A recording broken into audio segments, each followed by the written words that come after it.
Bina yafqahu qawlana. Allahumma arinal haqqa haqqan warzuqna ittiba'ah wa arinal batila batilan warzuqna ijtinabah. Amma ba'du, ma'asyiral muslimin wal muslimat, marilah kita memuji dan bersyukur kepada Allah Rabbul Alamin dengan mengucapkan kalimat berikut ini: Alhamdulillah bi ni'matihi tatimmus shalihah.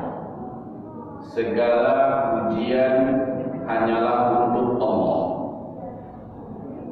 Dengan dan berkat nikmatnya kita semua dapat melakukan amalan-amalan yang saleh.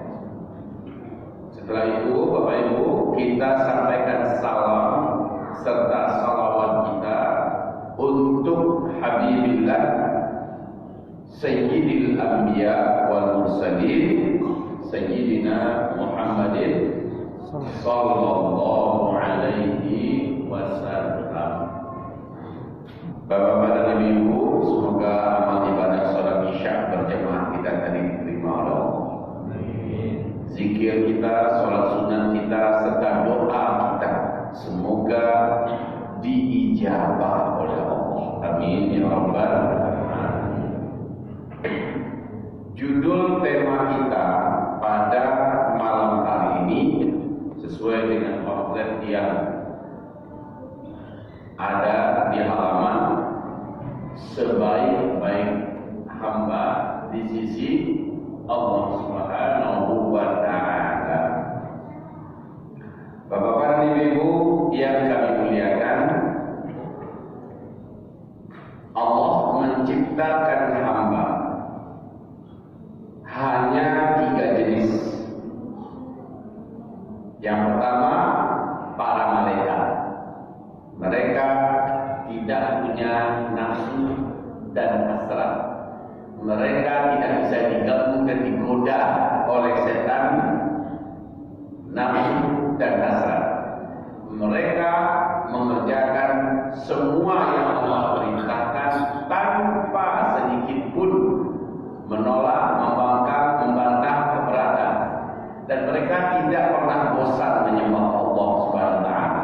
Ada mereka yang diperintahkan sejak diciptakan sujud terus sampai sekarang, dan sampai hari kiamat mereka tidak pernah mengangkat kepalanya dari sujud. Ada mereka yang ditugaskan merawat udara, menjaga angin dan sebagainya. Itu saja kerjaannya. Ada yang ditugaskan berzikir sampai hari kiamat, tak pernah berhenti berzikir. Mereka tidak lelah, mereka tidak mengantuk, mereka tidak bosan, dan mereka tidak pernah bisa digoda. Jelas makhluk atau hamba yang semacam ini tidak perlu menjadi bahan ceramah dan diskusi kita. Tapi jenis kedua dari hamba Allah, dan dia adalah peringkat kedua yang Allah ciptakan setelah malaikat, bangsa jin. Bangsa jin. Bangsa jin ini Allah firmankan, wa ma khalaqtul jinna baru wal insan, jin. Nah, di sini baru masuk dalam bidang pembahasan kita. Bangsa jin Allah ciptakan sebelum manusia. Mereka duluan yang menghuni bumi ini, Pak. Waktu itu jasad fisik mereka masih kasar seperti kita. Mereka yang membuat peradaban. Kalau seandainya Bapak Ibu menemukan peradaban kuno yang ditemukan sekian ribu, sekian ratus ribu, sekian juta tahun, itu diisi oleh bangsa jin. Mereka cerdas, pintar, agresif, tetapi brutal.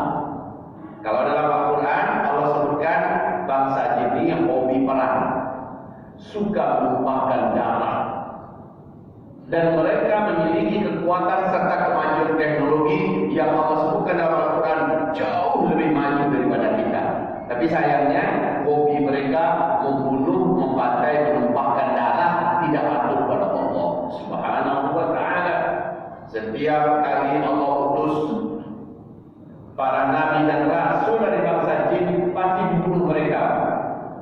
Jadi bangsa jin ini paling anti dengan para nabi dan rasul yang dikirim oleh Allah. Mereka bantai, mereka bunuh. Pada klimaksnya Allah berfirman kepada seluruh malaikat, inni ja'ilun fil ardi khalifah. Saya berencana ingin menggantikan siapa yang bisa hidup memakmurkan bumi sambil menyembah. Bangsa jin yang ada di muka bumi terancam. Nah, saat itu wahai Bapak Ibu, ada satu orang jin yang sangat taat. Jin ini diceritakan oleh Syekh Al-Hafiz Ibnu Katsir di dalam kitab Tafsir Al-Qur'an Al-Azim bahwa bangsa jin yang sangat soleh dan taat itu diangkat oleh Allah derajatnya selaka dengan para malaikat, dan jin itu dinamakan dengan Azazil. Saat Allah perintahkan dari malaikat turun ke bumi, jadi Allah punya malaikat khusus perang. Di dalam surat Ali Imran Allah menyebutkan ada malaikat yang tugasnya hanya perang. Malaikat ini tidak bisa dilukai dan tidak akan pernah bisa mati, tidak pernah takut dan selalu pasti menghabisi. Tapi Allah berikan kehormatan kepada Azazil. Azazil, kamu pimpin malaikat-malaikat perang ini turun ke bumi, habisi semua jin yang ada. Maka Bapak tahu, Ibu tahu, jin mengerahkan semua teknologi mereka yang sangat canggih. Tidak ada apa-apanya teknologi kita hari ini, Pak. Mengerahkan semua teknologi yang sangat canggih menghadapi pasukan langit yang dipimpin langsung oleh juga bangsa jin, itu Azazil. Perang hebat terjadi. Cuma mereka ini tidak mempan peluru, nggak bisa dilukai, nggak pernah kenal lelah, siang malam perang tanpa berhenti. Kalau jin karena manusia biasa, ada hawa nafsunya, ada lelahnya, ada ngantuknya, dan pada akhirnya ada takutnya. Singkat cerita, Allah memberikan instruksi dari langit, Azazil, pimpin malaikat perangku, habisi semua jin yang ada di dunia. Biarkan tersisa hidup khusus jin-jin sipil yang lari ke hutan, yang lari ke gunung-gunung, yang lari ke lembah-lembah, yang lari ke pulau-pulau, yang sembunyi di gua-gua, ya, biarkan mereka hidup, nggak usah dibunuh. Walau terasa berat ini perintah, karena yang harus dihabisi adalah bangsa jin. Azazil, sami'na wa ata'na. Turun, pimpin malaikat, habis semuanya, Pak. Ini sisa-sisa peradaban kuno yang masih ada yang ditemukan. Demi Allah, itulah peradaban bangsa jin sekarang. Kalau nggak ada Al-Quran bercerita, mungkin nggak akan terbongkar fakta dan rahasia besar ini. Tapi Al-Quran menceritakan ini, ya. Setelah selesai, wahai Bapak Ibu, kembalilah malaikat-malaikat tempur ini ke langit. Di bawah pimpinan Azazil, laporan pada Allah, misi selesai. Sejak itu, wahai Bapak Ibu, tempat yang saya sebutkan tadi adalah tempat-tempat di mana peradaban jin paling banyak kali ini. Hutan-hutan, pulau-pulau, lembah-lembah, gunung-gunung, apalagi tadi, gua-gua, gurun-gurun Sahara, dan tengah-tengah laut. Ini menjadi tempat peradaban mereka. Makanya Nabi mengajarkan kita kalau masuk daerah ini bacain, kalau masuk daerah ini bacain, agar kamu jaga, agar Allah turunkan para tentaranya dari kalangan malaikat melindungi kamu, karena tempat-tempat itu adalah markasnya setan. Jadi maaf Pak, banyak mahasiswa-mahasiswi kita apa namanya pencinta Allah, pendaki gunung, apalah namanya, sementara mereka tidak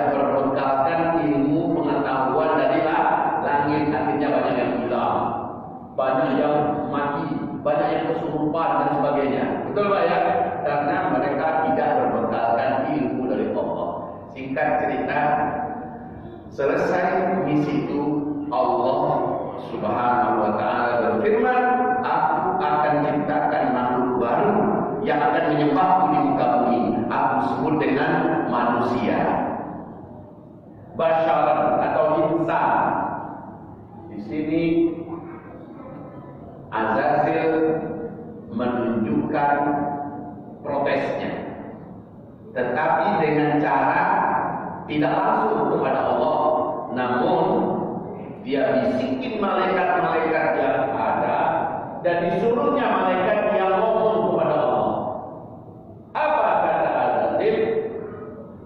Kita menghabisi bangsa jin karena mereka durhaka pada Allah, karena mereka hobi perang dan menumpahkan darah. Kalau seandainya makhluk baru Allah ciptakan, pasti akan terulang kisah berikutnya yang sama. Katakan pada Allah, cukuplah kita saja makhluknya, khusus menyembah Allah. Kita tidak akan menghargai Allah. Ini sebenarnya adalah keberatan Azazil karena bangsanya sudah dihabisi, lalu digantikan makhluk baru yang lain. Oleh malaikat dengan lugu mereka menjawab, qalu ataj'alu fiha man yufsidu fiha wa yasfiku dima. Mereka berkata, ya Allah, nanti hasilnya jangan-jangan bakalan akan sama. Ya Allah, kau ciptakan makhluk baru untuk menyembahmu di muka bumi, hasilnya akan terulang seperti yang dibuat oleh makhluk sebelumnya, menumpahkan darah di mana-mana. Engkau dimaksiati ya Allah, tidak ada yang akan menyembahmu.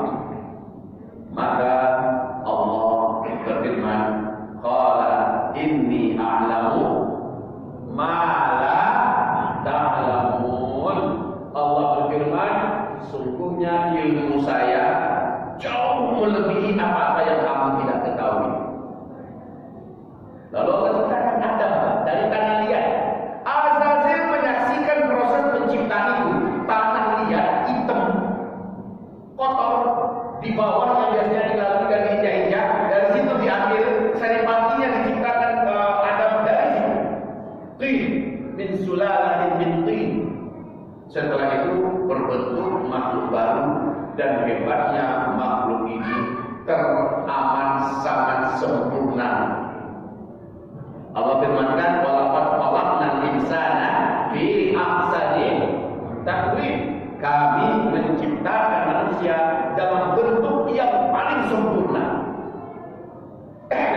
Sementara makhluk apapun saja dibandingkan dengan manusia, manusia sempurna. Dari rambut sampai ke ujung kuku sempurna. Bandingkan dengan hewan apa saja, dengan makhluk apa saja, termasuk dengan bangsa jin sendiri. Jauh kita ini sempurna. Kedengkian hidup dan menyala dalam dada Azazil. Sudahlah bentuknya sempurna, fungsinya juga luar biasa, kecerdasannya juga minta ampun.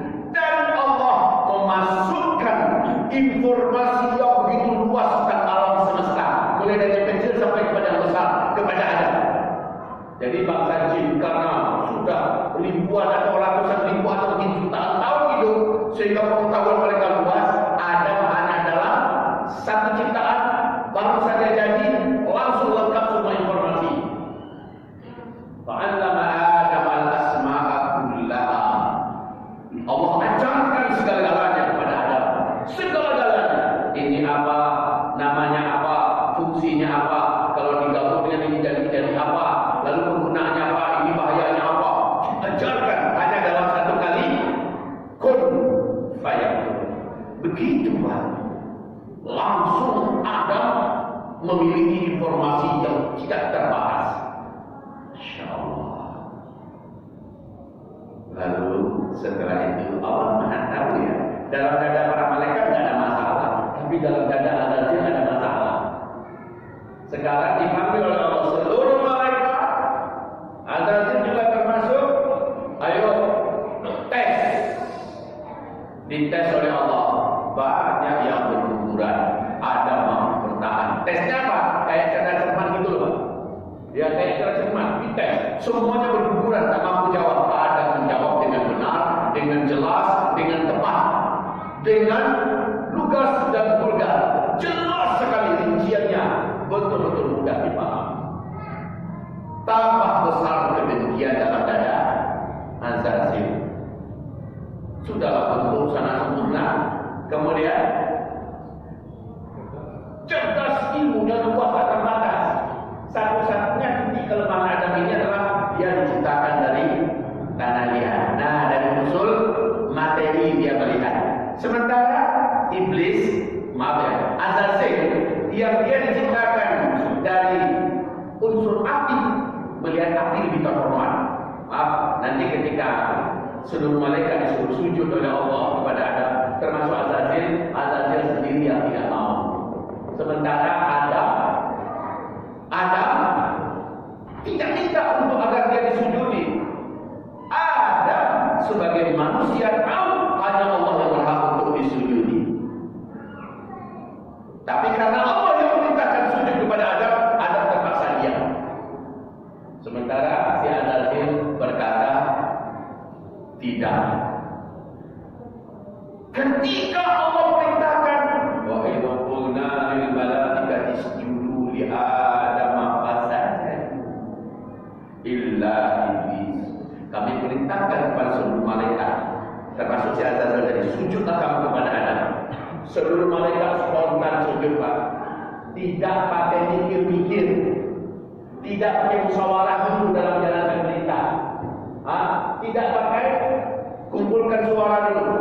Ini kita jalankan enggak ini? Ini ada perintah dari langit, perintah Allah. Enggak pakai kayak gitu. Lah kalau ada makhluk pada hari ini pakai kumpulkan pendapat, diajak pendapat dan sebagainya untuk menjalankan perintah Allah, masya Allah, na'udzubillah ya. Jadi sujud mereka semuanya spontan, illa iblis. Siapa iblis itu? Dia Azazil. Paham ya Pak ya? Dialah Azazil tadi. Langsung Allah beri dia nama baru, status baru. Statusnya kafir, namanya iblis. Lalu Allah perintahkan iblis, panggil, kenapa kamu gak mau sujud? Ini kan saya yang memberikan order, saya yang perintah. Jawaban iblis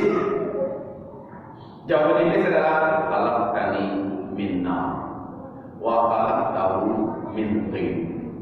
Kau ciptakan aku dari api, Adam kau ciptakan dari tanah liat.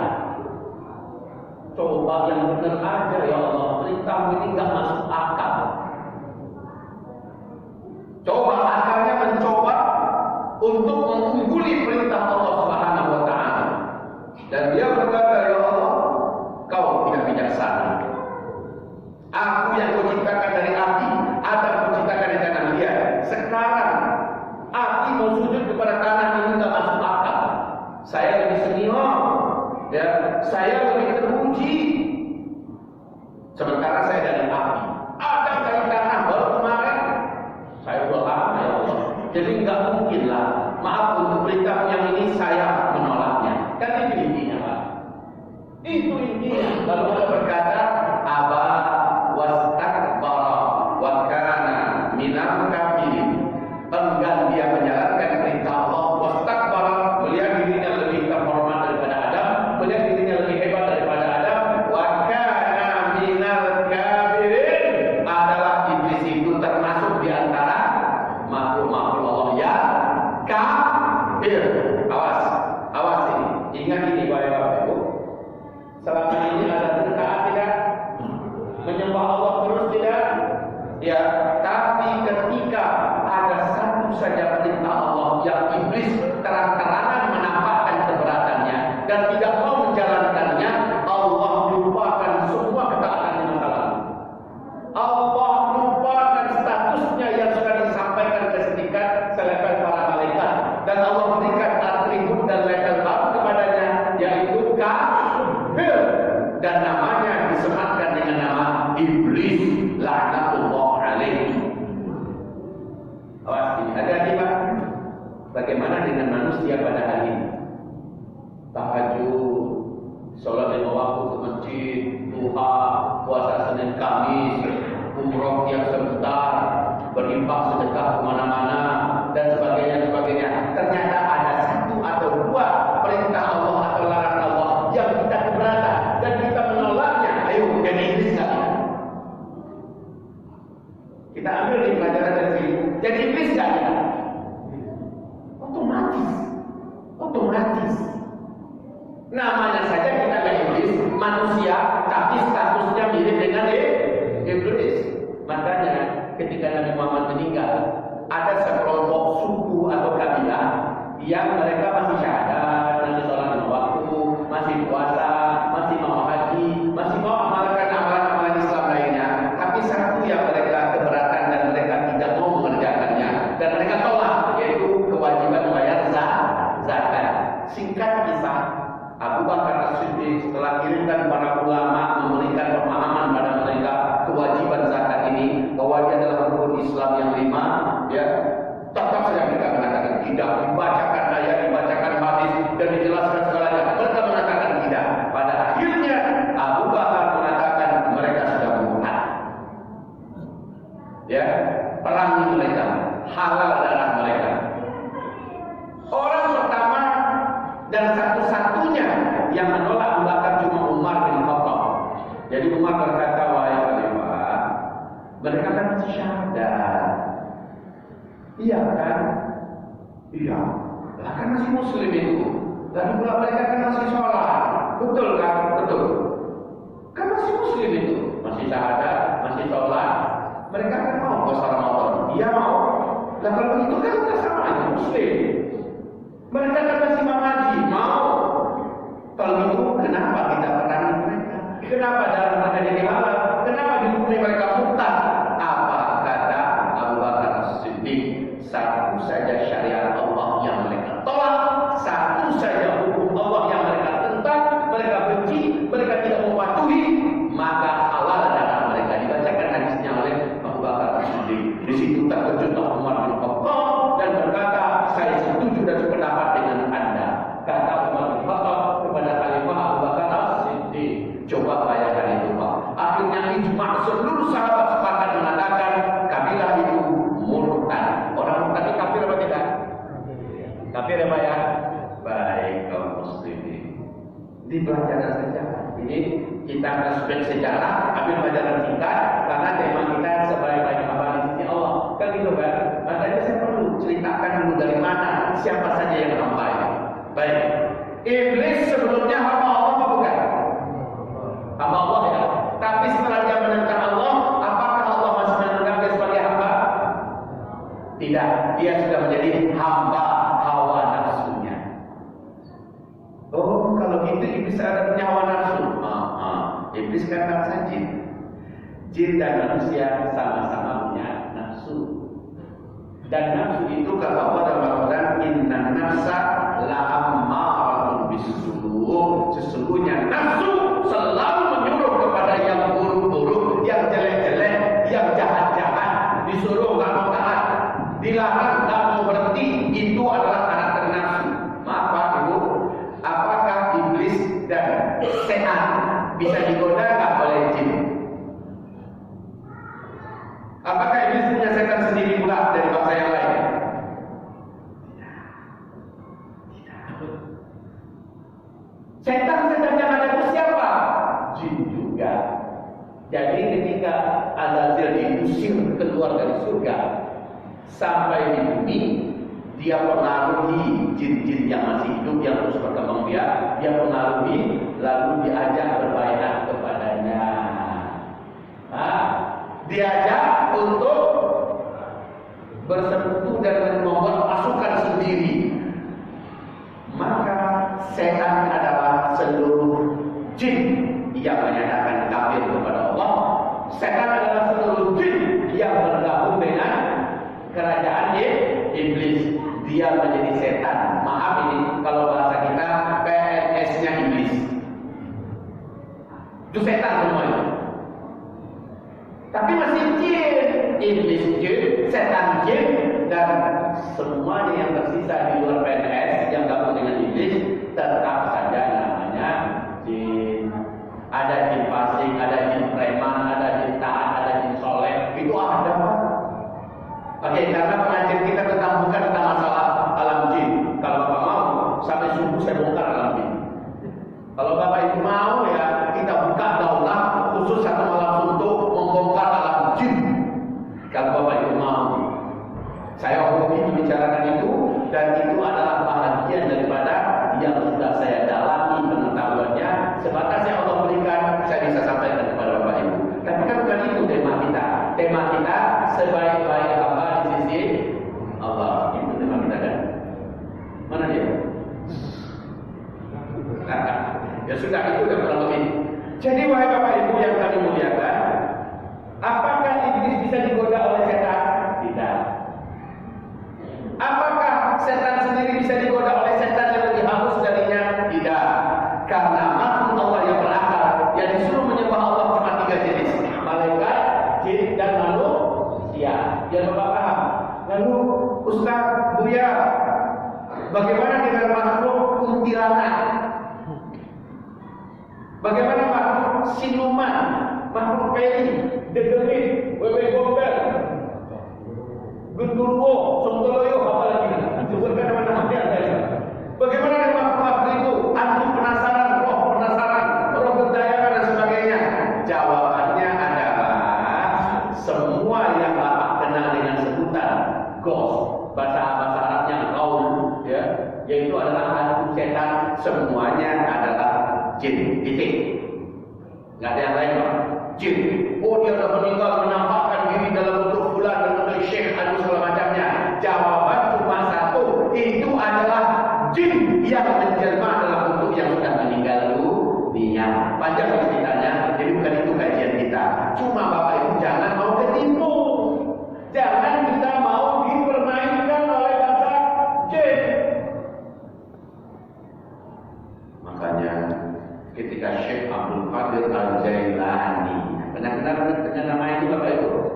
Syekh Abdul Qadir Al-Jailani, saat beliau sedang tahajud, tiba-tiba turun cahaya dari langit, menampakkan sosok yang mengeluarkan cahaya dari tubuhnya.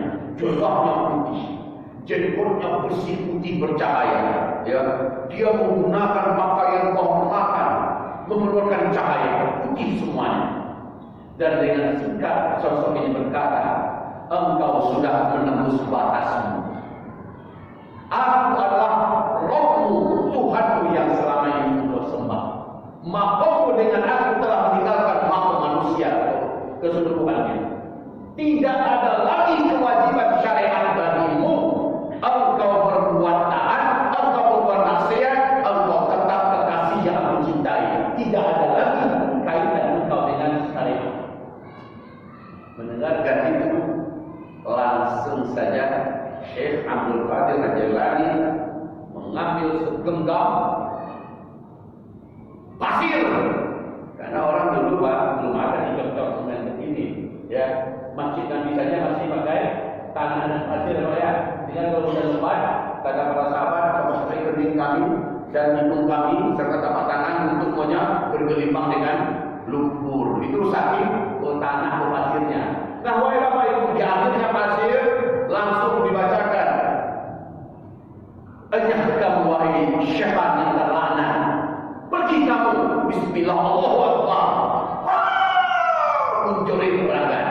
Jadi gayanya gaya-gaya Rabbul Alamin, gaya-gaya Tuhan pakai cahaya-cahaya, ya, dilempar pakai pasir, bismillah, Allahu Akbar, munculin. Sok-sok mengatakan, saya Tuhan yang kamu sembah, ya, kamu sudah menembus batas, maka dengan aku sudah tidak ada lagi cara, ya, engkau sudah tidak lagi terkena oleh syariat yang selama ini aku wajibkan pada apa-apa. Engkau buat dosa, engkau buat ketaatan, tidak ada lagi ngaruh antara hubungan kamu dengan aku. Mendengarkan itu langsung diusi tagahin. Allah, hujan lebat, ya. Kita jadi langkah, macam seolah-olah orang ini sangat bersuka cita dengan pengajian ini. Yang jelas jin dan setan ngamuk-ngamuk masalah ini dibongkar.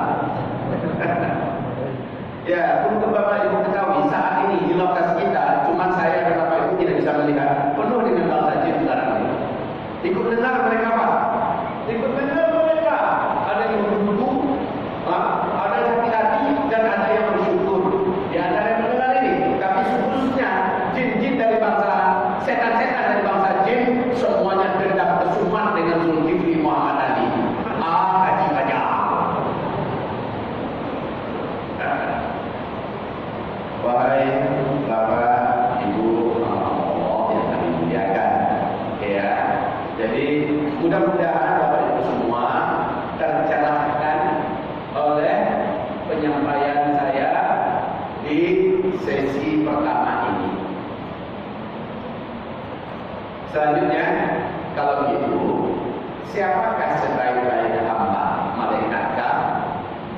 Jin yang soleh dan taatkah? Atau manusia yang soleh dan taat? Siapakah sebaik-baik hamba di sisi Allah? Saya jawab,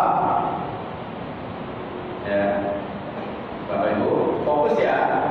Ini jangan bilang ini anak jin. Ini anak setan mana nih? Saya masih mengganggu. Ini anak saya, terlanjur ke bawah.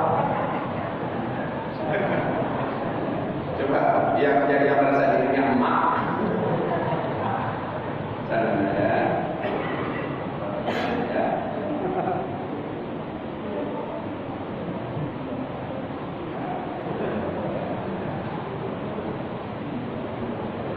Kadang-kadang bisa aja anak jin dari mana? Anak saya.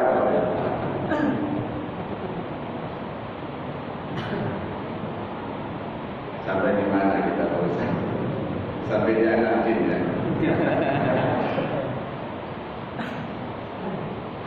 Iya.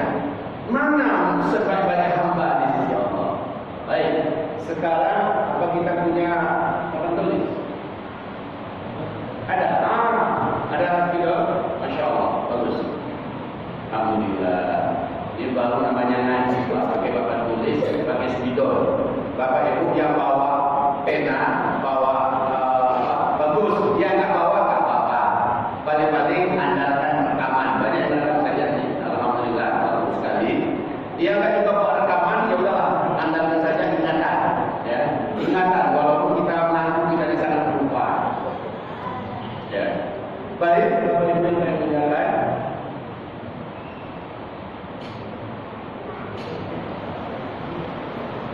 Baca bahasa Arab namanya. Al-Rajul Tajir. Laki-laki ini adalah seorang pedagang, kan gitu kan?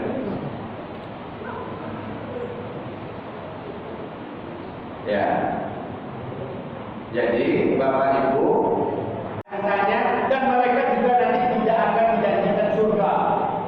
Ada malaikat yang khusus menjaga pintu surga, ada malaikat yang khusus menjaga pintu neraka, dan menjadi malaikat yang akan menyiksa dalam neraka. Jadi malaikat tidak dijanjikan surga, tidak diancam dengan neraka, dan malaikat tidak bisa dikatakan sebagai sebaik-baik hamba Allah. Kenapa? Karena mereka tidak bisa digoda, mereka tidak punya nafsu, dan mereka sangat taat, mereka tidak punya ambisi. Malaikat selesai. Pembahasan tentang malaikat tidak akan masuk dalam pembahasan sebaik-baik hamba Allah Subhanahu wa Ta'ala. Kalau begitu, yang kita kaji sebagai hamba sekarang adalah jin dan manusia. Ya, baik. Kalau saya keluyuran kemari, mic kita untuk dipegang, atau ini aja ya, kita buka ya, atau ini aja, mana? Minta maaf kalau saya merepotkan.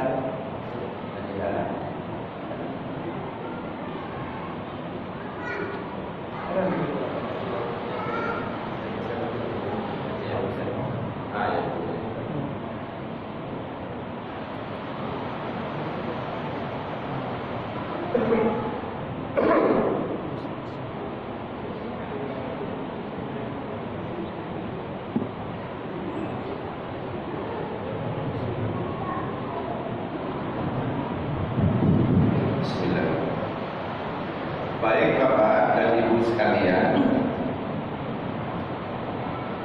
hamba dalam bahasa Arab adalah abdun, ya. Seorang hamba abidun, seorang hamba. Kalau sudah abidun bersanatan sekali penghambaannya, seorang yang bersanatan penghambaannya. Abdun adalah hamba.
ibaduna, hamba-hamba kami, maka ini yang dimaksud adalah pengakuan Allah bahwa orang ini betul-betul hambanya.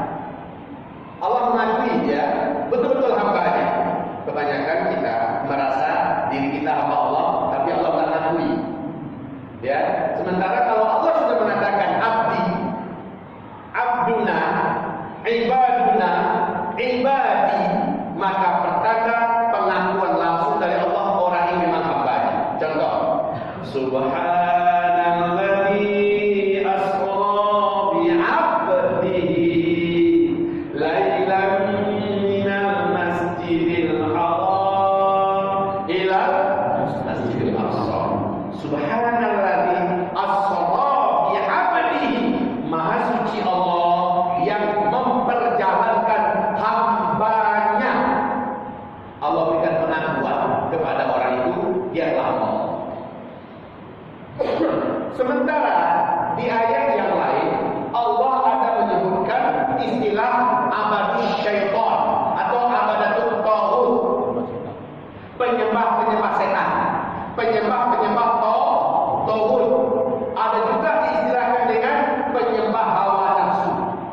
Jadi ada penyembah Allah, ada penyembah taghut, ada penyembah setan, ada penyembah hawa nafsu, ada penyembah pemikiran nenek moyang. Ini dari nenek moyang kami, jangan diganggu-gugat warisan nenek moyang dan leluhur kita. Jadi ini para penyembah warisan leluhur. Ya. Nah, penyembahan ini wahai Bapak Ibu, kita fokus kepada judul sebaik-baik hamba di sisi Allah, supaya nggak melebar. Cuma Bapak tahu, yang bukan hamba Allah, jangan berharap Allah akan mengakuinya. Saya hamba Allah, buktinya saya sholat ke masjid. Saya hamba Allah, buktinya saya pergi umrah, saya pergi haji. Saya hamba Allah, buktinya saya bangun masjid. Saya hamba Allah, buktinya saya pakai jenggot, saya pakai jubah, saya pokoknya dia mengatakan saya ini hamba Allah. Ternyata di waktu yang sama dia buat sesajen buat jin dan setan. Dia minta tolong kepada dukun. Ya, di waktu yang sama dia menolak diatur hidupnya, hidup rumah tangganya, hidup bisnis dan niaganya oleh syariat Allah. Orang ini bukan hamba Allah. Tidak sedikit ayat dan hadis yang menyebutkan itu. Yang hamba Allah adalah yang benar-benar tunduk dan patuh kepada kehendak, perintah dan larangan Allah. Hei iblis, sujud kamu kepada Adam. Dia tidak mau sujud, maka Allah tidak mengakui itu sebagai hambanya. Bahkan Allah katakan kamu kafir. Ya Pak ya, kamu kafir. Sekarang siapakah sebaik-baik hamba Allah dari bangsa jin? Jawaban saya, bangsa jin atau bangsa manusia yang paling baik di sisi Allah Subhanahu wa ta'ala satu saja, yang paling bertakwa. Cuma jenis orangnya beda-beda. Setelah Allah ciptakan Nabi Adam, masih ada nggak Nabi dan Rasul dari bangsa jin? Tidak ada lagi. Tidak ada lagi. Nabi dan Rasul dari bangsa jin hanya ada sebelum Adam Allah ciptakan. Tadi kan Bapak sudah dengarkan pengajian kita bahwa ternyata para Nabi dan Rasul dan bangsa jin yang dikirimkan untuk bangsa jin dibantai mereka. Kan sudah diuraikan tadi ya, dibunuh oleh mereka, ditumpahkan darahnya, ditangkap, disiksa dan dianiaya dan sebagainya. Tapi setelah Allah habisi bangsa jin, Allah ciptakan Adam, maka para Nabi dan Rasul hanya dari bangsa manusia saja. Setelah itu seluruh jin yang ada di alam semesta ini wajib mengikuti dan mematuhi semua ajaran yang dibawa oleh para Nabi dan Rasul. Begitu Pak. Jadi Nabi dan Rasul bangsa jin sudah tidak ada. Tapi adakah ulama dari bangsa jin? Ada. Kalau Nabi dan Rasul hanya dari bangsa manusia, ulama dari bangsa jin ada. Ada nggak orang tua dari bangsa jin? Ada. Ada.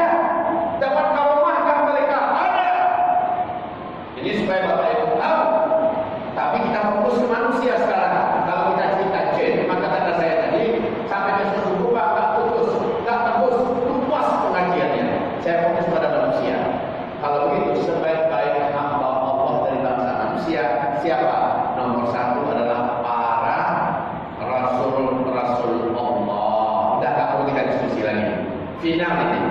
Ya, para nabi dan rasul adalah manusia terbaik, hamba terbaik di sisi Allah. Setelah para rasul siapa? Dari kalangan manusia. Siapa? Innama yakhsyallaha min ibadihil ulama. Yang paling takut kepada Allah dari seluruh hamba-hamba Allah, yang paling dekat dengan Allah, yang paling Allah cintai dari seluruh makhluk-makhluk Allah Subhanahu wa taala. Setelah nabi dan rasul adalah para ulama. Tapi ulama yang warasatul anbiya, bukan ulama ujian akhir.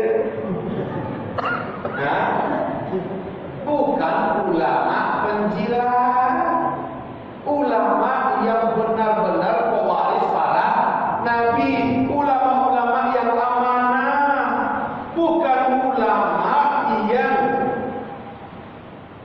menjadikan misi visinya di belakang jabatan dan fulus. Tidak, ulama yang sebenar-benarnya. Oke, Bapak Ibu, ini manusia terbaik kedua. Saya nggak fokus di sini sedikit. Bapak Ibu, tadi ada sahabat kita mengatakan, siapa tadi? Sahabat Nabi, ya. Ada Abu Bakar, ada Umar. Baik, saya katakan, seluruh sahabat Nabi dulunya orang awam. Jika bila Rasulullah 23 tahun, Nabi meninggal dunia, Allah katakan, kuntum khairul ummah. Kalian adalah umat dan bangsa terbaik.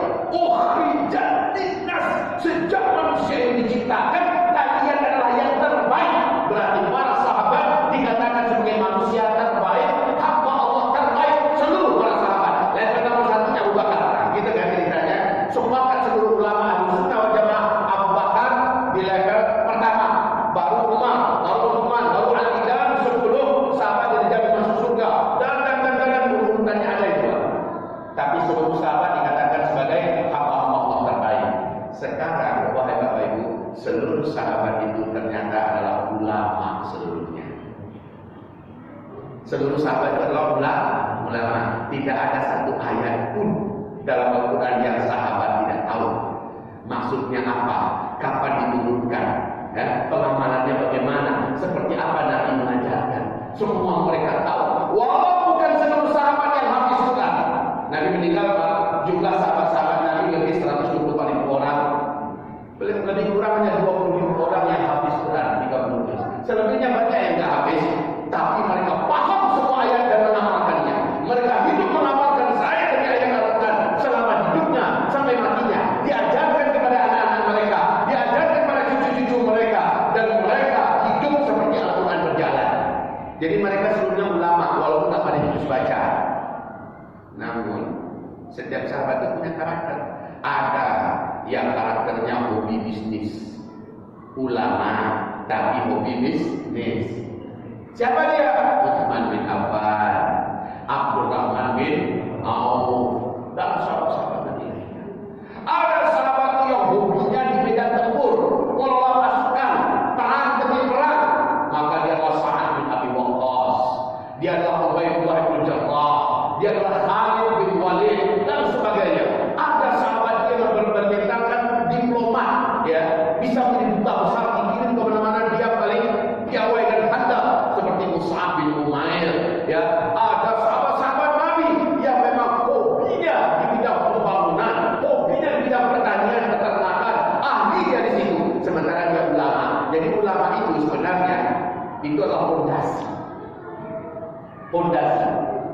Saya dalam hal ini saat menceritakan apakah kita, semua kita sekarang ini tanpa terkecuali, sampai ayahanda saya yang tercinta ini, usia beliau sekarang ini insya Allah kurang dari 2 bulan ke depan sudah genap 110 tahun. Ini ayahanda saya. Beliau, bapak ibu semua, kita yang ada dalam ruangan ini, apakah bapak ibu sampai hari ini sudah pernah menamatkan, memahami Al-Quran 30 juz apa belum? dari Al-Fatihah sampai An-Nas. Kita nggak wajib loh ya menghafal Al-Quran. Menghafal Al-Quran itu hanya dihasut, diberi motivasi dan semangat, diberikan pahala dan ganjaran yang hebat. Yang diwajibkan apa? Memahami Al-Quran, mempelajari ayat demi ayatnya, lalu mengamalkannya, baru berikutnya mengajarkannya. Nah, di bab mengajarkannya itu fardu kifayah, enggak fardu ain. Yang fardu ain memahami. Setiap kita wajib memahami ayat, mengilmui maksudnya apa, lalu mengamalkannya, ini fardu ain. Tapi di tahap mengajarkan, mendakwahkan menjadi fardu kifayah. Kalau saudara satu kelompok yang melakukannya, semua yang lainnya tidak melakukan, tidak berdosa. Itu fardu kifayah ya. Sama dengan menghafal Quran. Menghafal Quran nggak wajib, tapi nggak wajib fardu ain ya, tapi hanya fardu kifayah. Kalau ada satu kelompok yang menghafal Quran 30 juz, maka semua yang tidak menghafal Quran tidak berdosa. Selama ada ya, itu fardu kifayah. Tapi kalau fardu ain, setiap orang wajib. Jadi yang wajib itu apa? Memahami, mendalami, mentadabburi, mengilmui dan menghafalkan Al-Quran 30 juz. Kalau gitu, kalau kami sudah memahami semuanya, kami bisa dikatakan ulama. Bisa. Ulama yang dagang, ulama yang petani, ulama yang dokter, ulama yang diplomat, ulama yang ulama, bisa kita dikatakan ulama. Karena ulama itu orang yang berilmu dengan isi Al-Quran. Orang yang dikatakan ulama yang berilmu dengan hadis-hadis Nabi, walaupun kehidupan sehari-harinya ada yang di bidang-bidang yang lain. Paham sampai sini Bapak Ibu? Nah, kenapa para sahabat dikatakan khairul ummah, manusia terbaik, hamba terbaik? Bahkan lalu seluruh para sahabat, seluruh para tabi'in, imam mazhab yang 4, seluruh para ahli hadis mengatakan sebaik-baik hamba Allah di muka bumi yang wajib kita tiru adalah para sahabat Nabi. Sahabat Nabi ada pedagang, ada ulama. Itu loh Pak ya. Sahabat Nabi ada nggak yang PNS? Ada. Kayak Abu Bakar itu PNS itu Pak. Presidennya, khalifahnya, ya. Tapi yang ulama. Itu loh Pak ya. Jadi setiap sahabat, walaupun yang ada itu baca, bahkan sekelas Bilal bin Rabah, mantan budak yang profesinya adalah azan, juga buruh kasar di pasar, juga angkat barang, tapi dia ulama. Baik Bapak Ibu, sampai di sini ulama itu adalah pondasi hamba. Pondasi hamba. Nanti ada yang tugasnya bagian dakwah, macam saya, maju ke mimbar, diundang-undang, buat daurah, buat kajian, buat tabi akbar dan sebagainya. Ada yang buka pesantren, ada yang namanya fardu kifayah. Fardu kifayah. Baik, sekarang saya tanya balik. Kalau itu manusia terbaik, hamba terbaik dari hamba-hamba Allah siapa setelah Nabi dan Rasul? Siapa? Ulama. Contoh ideal para ulama siapa? Para sahabat. Ada nggak dalilnya dari Al-Quran? Bahwa kita wajib mencontoh mereka. Allah mengatakan mereka contoh ideal. Allah jamin kita sebagai hamba Allah yang terbaik di mata Allah. Allah jamin kita pasti akan selamat di dunia dan di akhirat. Allah jamin kita berhak mendapatkan gelar radhiyallahu anhu.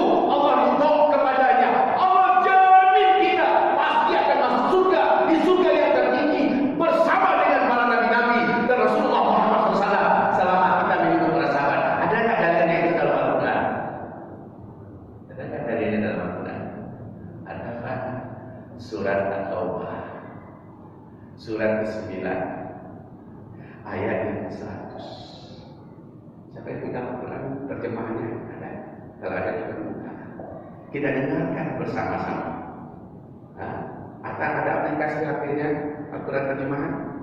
Tolong dibacakan surat ke-9, surat Taubah ayat 100. Sampai kan? Coba dibaca. Ya, pakai ini.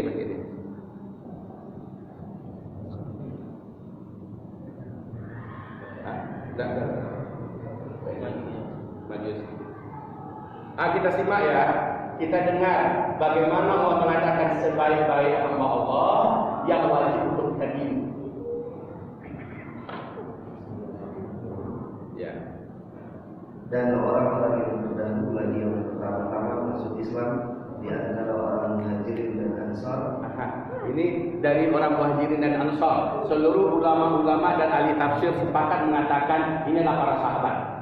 Ya, orang yang terdahulu lagi awal-awal masih Islam dari kalangan Muhajirin dan Ansar. Kan gitu kan? Berarti ini adalah seluruh para sahabat. Ya, terus dan orang-orang yang mengikuti mereka dengan baik, Allah ridho kepada mereka dan mereka pun ridho kepada Allah. Dan orang-orang yang mengikuti mereka dengan mengikuti yang baik. Bagaimana mereka? Mereka ada yang pedagang, mereka ada yang petani, mereka ada yang apa saja. Tapi ilmu mereka, iman mereka, amal mereka. Ini siapa yang mengikuti para sahabat itu dengan mengikuti yang baik, Allah ridho kepada mereka. Nama saudara siapa? Zainal Abidin. Zainal Abidin. Abu Bakar itu pakai radhiyallahu anhu enggak di belakangnya? Pakai ya. Zainal Abidin radhiyallahu anhu. Bisa enggak? Bisa tidak? Kalau menurut ayat bisa. Syaratnya apa? Zainal Abidin tiru para sahabat Muhajirin Ansor dalam cara mereka beragama. Ya, dalam cara mereka hidup. Mereka pedagang loh ya. Mereka diplomat, mereka ahli politik, mereka apa saja, mereka semuanya beragama dengan cara yang diajarkan Nabi Shallallahu Alaihi Wasallam. Mereka yang ngamalkan Quran, nggak banyak-banyak ikan itu mereka. Ngamalkan Quran sesuai dengan petunjuk Nabi. Amalkan Al-Quran sesuai dengan petunjuk Nabi. Selesai. Kalau umat sekarang saya pusing mereka dengan perbedaan-perbedaan pendapat, lalu sampai perang antara Wahabi dengan Aswajah, antara oh ya Allah ya Rabbi, padahal agama kita syirik, kiblat kita sama, nabi kita sama, kitab suci kita sama, betul ya? Tapi sekarang ini sudah sibuk kayak lakum dinukum waliyadin. Tinggal suruh aja sedikit perang dah ini. Allah ya Rabbi. Saya sekarang dalam keadaan bingung ini Pak. Zulkifli Muhammad itu Wahabi. Sementara orang Wahabi sendiri mengatakan saya, dia itu orang tarekat, orang sufi. Lalu saya di mana? Saya di mana? Waktu saya ke Yaman kemarin ini, seorang ulama besar dunia, Syekh Habib Abu Bakar Al-Adadi meninggal dunia. Saya mendarat sore itu beliau meninggal dunia. Langsung besok paginya disolatkan dan dikuburkan di pesantren. Singkatnya, saya datang ke kuburannya, ya. Kemudian saya berziarah ke sana. Pas hujan turun, dan itu langka terjadi di Yaman ada hujan Pak. Pas saya sedang di kuburan, saya dapatkan hujan turun. Sunnahnya kalau hujan turun, angkat tangan, saya doa langsung. Wah, ada yang posting. Tuh kan kata orang Wahabi. Tuh kan kuburiun itu Ustaz Zulkifli. Wah, ya Allah, cepat sekali saya divonis ya. Di waktu yang sama, kawan-kawan kita mengatakan Ustaz Zulkifli itu hati-hati, Wahabi. Saya ini mau pecah kepala saya. Saya ini sekarang di mana? Apa saya ini? Wahai Bapak Ibu, saya tidak pernah diajarkan untuk mengikuti kelompok mana saja. Yang saya ikuti adalah Rasulullah, Al-Quran dan Sunnah. Selesai. Contoh saya para sahabat, imam mazhab yang 4, mazhab saya Imam Syafi'i. Tetapi imam-imam mazhab yang lain, siapa yang pegang mazhabnya? Saudara saya, itu prinsip saya Pak. Saudara saya, mereka benar. Seperti saya juga insya Allah benar. Karena rujukan Imam Syafi'i seperti rujukan Imam Ahmad bin Hanbal, seperti rujukan Imam Abu Hanifah, seperti rujukan Imam Malik bin Anas, yaitu Al-Quran dan Sunnah. Hanya mereka berbeda dalam hal yang sifatnya furu', tapi dalam usul mereka sepakat dan mereka kompak. Makanya kemarin saya dengan nikmat Allah berangkat ke sana, mengantarkan kader, belajar lagi yang benar. Mereka sudah habis Al-Quran 30 juz semua yang saya antarkan kemarin. Dan ada 3 orang yang dapat sanad langsung di situ Pak. Alhamdulillah. Saya antarkan, saya langsung belajar bagaimana akidahnya Imam Syafi'i sampai tamat, sampai dapat sanad. Saya belajar bagaimana akidahnya generasi tabi'in sekelas Syekh Abu Bakar Abdullah bin Zubair Al-Humaidi, wafat tahun 219. Saya ambil kitabnya, saya dalami dengan para syekhnya, saya dapatkan sanad nyambung kepada Syekh Humaidi. Ya, saya belajar. Dan saya juga belajar tentang kitab Al-Bisyarat wal Ittihab dan seterusnya, langsung dapat sanad tertinggi. Saya dapatkan 3 sanad dalam 1 kali keberangkatan. Saya dalami pagi, petang, siang, malam, pagi, petang, siang, malam. Hari-hari di situ adalah hari-hari ilmu, iman, amal. Ilmu, iman, amal. Ilmu, iman, amal. Dalam rangka apa? Saya mendapatkan pemahaman dari surat At-Taubah ayat 100 ini, yaitu mengikuti generasi dan hamba Allah terbaik di muka bumi. Gitu. Saya yakin Bapak Ibu semuanya minat dianggap sebagai hamba Allah yang terbaik. Saya yakin Bapak Ibu pengen mendapatkan surga yang tertinggi nanti, betul Pak ya? Betul Bu? Ada nggak Ibu yang surga paling bawah aja lah? Saya yakin kita semua minatnya sama. Kalau begitu, apa kata Syekh Hasan Al-Basri? Apa kata Abdullah bin Abbas? Siapa yang ingin mendapatkan surga tertinggi? Siapa yang ingin mendapatkan posisinya sederajat dengan para nabi-nabi? Jadilah mereka para penuntut ilmu atau orang yang mengajarkan ilmu, para penuntut ilmu, orang yang mendengarkan ilmu. Antara tiganya aja, saya ulangi. Kalau Bapak ingin menjadi manusia yang tertinggi dan terbaik, jadilah para ulama yang mengajarkan ilmu. Atau yang kedua, jadilah orang yang belajar ilmu. Atau yang ketiga, jadilah orang yang suka mendengarkan ilmu. Kayak Bapak sekarang ini pengajar begini, levelnya ini level yang ketiga, level mendengarkan ilmu. Sementara kalau yang lebih khusus masuk ke pesantren, namanya muta'allim. Kalau yang gurunya alim, ulamanya disebut dengan alim ulama kan gitu kan. Murid-murid yang belajar betul bedah kitab kuning demi kitab kuning, menamatkan matan demi matan, ayat dan hadis dibaca, tafsirnya dikuasai dan sebagainya, ini namanya muta'allim. Sementara Bapak Ibu, makanya kata Imam Ahmad bin Hanbal, jadilah kamu alim. Kata Rasulullah ya, jadilah kamu orang yang alim. Kalau tak bisa, jadilah muta'allim. Kalau tak bisa, minimal jadilah mustami'an, orang yang mendengarkan ilmu. Kita sekarang ini mendengarkan ilmu. Supaya apa? Menjadi manusia terbaik. Bapak Ibu, orang yang alim tidur ya. Sementara ada orang yang tidak alim beribadah tahajud. Semalaman suntuk dia tahajud. Apa kata Rasulullah? Seorang yang alim sedang tertidur lebih ditakuti oleh setan daripada seorang hamba yang tidak berilmu sedang menyembah Allah dalam tahajud. Lebih ditakuti. Keluarnya nafas, dihirupnya nafas di sisi Allah. Kalau itu nafasnya orang yang alim, ulama, dianggap zikir dan ibadah. Allahu Akbar. Allahu Akbar. Orang alim. Rasulullah bersabda, setiap hari dari pagi sampai malam, dari malam sampai pagi, orang alim, seluruh semut yang bergerak di muka bumi, yang masuk keluar dari lubang ke lubang, seluruh ikan yang ada di laut, seluruh burung-burung yang berterbangan, berzikir dan berdoa kepada Allah untuk seluruh orang yang alim, orang yang berilmu. Itulah sebaik-baik hamba. Kalau nggak bisa, jadilah yang kedua, muta'allim. Muta'allim, enggak bisa juga jadi yang ketiga, mustami'.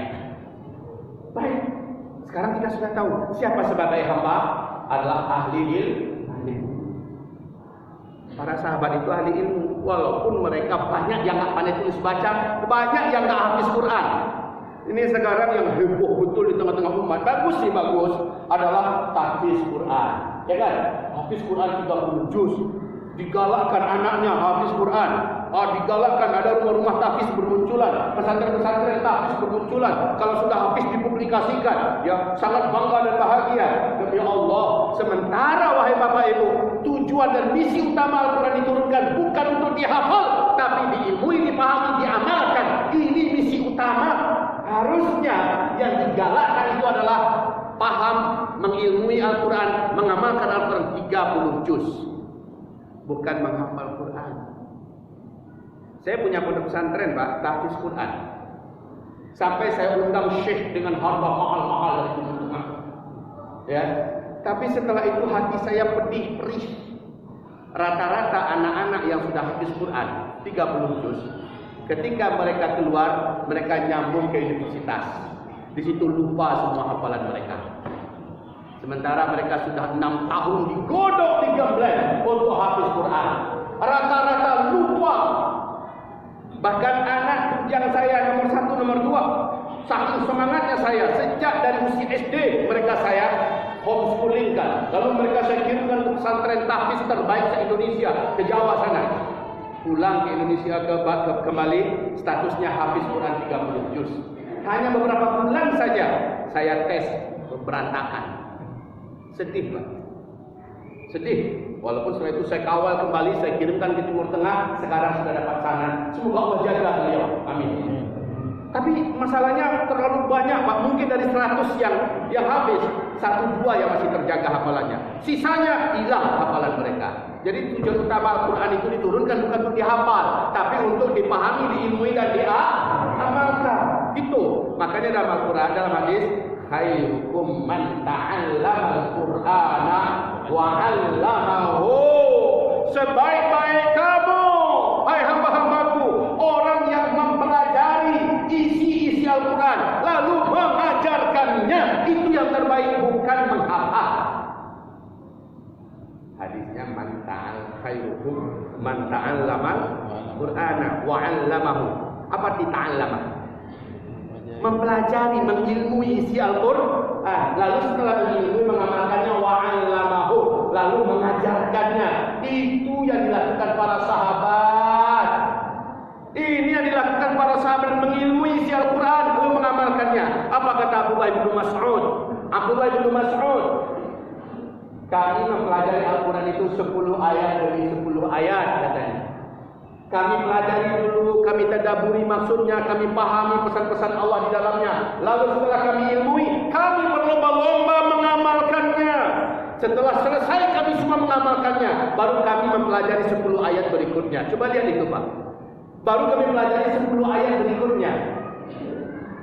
Kalau sekarang euforia umat adalah menghasu kepada menghafal Al-Quran, saya katakan itu bagus, tapi hendaknya itu setelah selesai pengamalan, ya, baru penghafalan.